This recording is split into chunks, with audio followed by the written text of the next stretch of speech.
Às quartas-feiras, como é habitual, contamos com o comentário de Carlos Martins, professor da Universidade de Lusíada. Hoje vamos falar de empreendedorismo como resposta à crise da atividade económica. Bom dia e muito obrigada pela sua presença.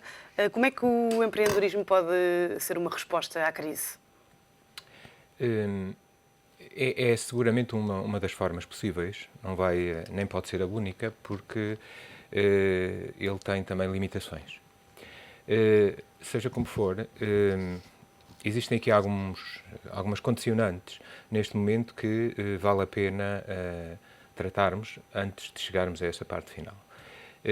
Temos um problema, enfim, que é recorrente neste momento, de caráter económico, e, portanto, significa que, em termos daquilo que é a diminuição do PIB e a taxa de desemprego, portanto, o número de desempregados, que nós temos vindo aqui a falar e que tem subido gradualmente ao longo deste período. Portanto, é provável que nós estejamos a ultrapassar a barreira dos 800 mil, sendo que deste valor, há quem diga que à volta de 13% a 15% são jovens licenciados. E, portanto, isto significa que estamos a falar de um valor gradualmente mais elevado. Por outro lado, em termos do número de insolvências, também começámos aqui, se está recordada, a falar sobre isto e o número andava à volta das 17 por dia, agora parece que passámos já para 25. Portanto, o que significa que estamos a rondar anualmente, provavelmente, a 7 mil já neste momento. Portanto, este é um problema que está de fundo. Um segundo é um problema também complicado, que é um problema cultural agora. Nós tivemos esta semana um evento na universidade, durante toda a tarde, e houve um dos palestrantes que resolveu colocar a questão a uma plateia que era constituída por cerca de 150 pessoas, a maioria alunos, e perguntou-lhes quantos é que queriam ser donos de empresas. E levantaram 7 almas. Ora, isto dá para perceber também que temos aqui perante um problema que, no fundo, deriva de várias fontes, mas é cultural, quer dizer, nós não temos... Mas quais eram as justificações que os alunos davam? Não deram justificações. Quais eram as justificações dos alunos que não queriam ser donos de empresas? Não fazemos a menor ideia, porque depois acabou porque ninguém lhes fazia essa pergunta. Deu só para ficarmos com esta percepção de que este número era um número exíguo numa sala onde havia cerca de 150 pessoas. Não é? Isso também quererá dizer que os jovens não acreditam no futuro de Portugal? Ou não acreditam no futuro em Portugal? Essa pode ser uma explicação também, mas podemos ter aqui outras explicações, que diria quase históricas, de estarmos habituados a que, quando saíam das faculdades, iam para uma entidade pública, iam ser funcionários públicos, ou iam para um banco, ou iam para uma companhia de seguros, e, portanto, faziam lá a sua vida. Isto acabou. Ora, isto ainda não foi ultrapassado. Eu penso que aqui as universidades também têm um papel fundamental, que no passado não foi muito relevante, que é ensinar isto também, ou seja, isto não fazia parte praticamente dos currículos. Ora, eu diria que então, esta é uma segunda componente deste problema que temos aqui na área do empreendedorismo. A terceira é a estrutura das empresas empreendedoras, ou seja, das startups. Nós estamos a fazer um estudo em Portugal, neste momento, e, portanto, estamos a passar por vários sítios, e aquilo que se consegue perceber é que as startups que já estão a funcionar no terreno têm alguns problemas. Há um problema que normalmente não têm, que é um problema técnico. As pessoas que normalmente constituem as startups são ou engenheiros, ou arquitetos, enfim, de áreas muito técnicas, e eles daquilo sabem bastante.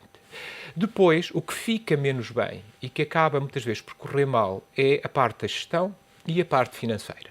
Estas empresas habitualmente têm estruturas capitalísticas deficitárias e, portanto, significa que a prazo começam a surgir alguns problemas.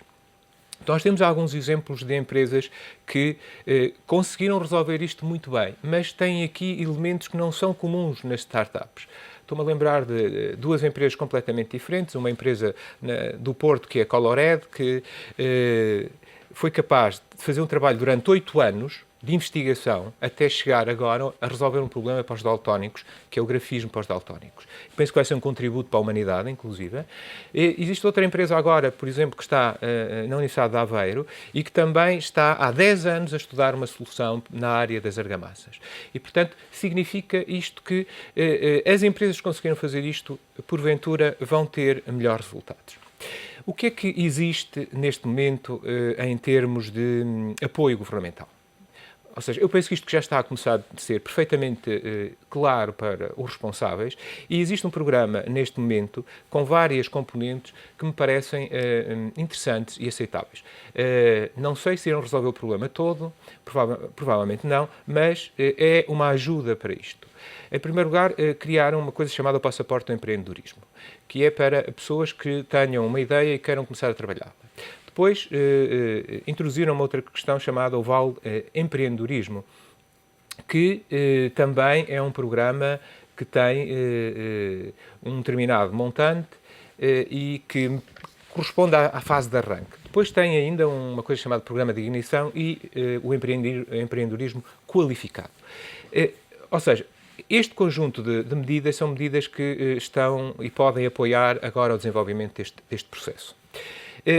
Para além disto, aquilo que nós percebemos hoje em dia é que há um conjunto de instituições no país que estão todas elas a trabalhar no sentido de promoverem este movimento.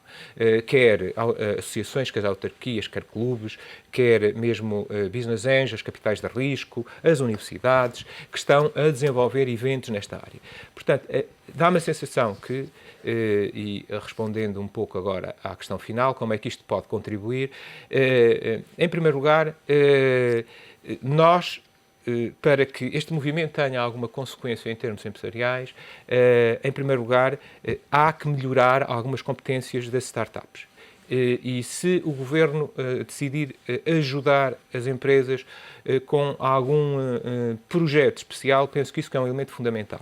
Elas, tecnicamente, normalmente são competentes. Outro elemento fundamental para que elas possam ajudar a sair da crise é terem que apostar em duas componentes, que é a inovação e a parte da internacionalização. E ficamos com essa perspectiva para um próximo programa. Carlos Martins, muito obrigada pela sua presença e pelos seus esclarecimentos neste Primeira Hora.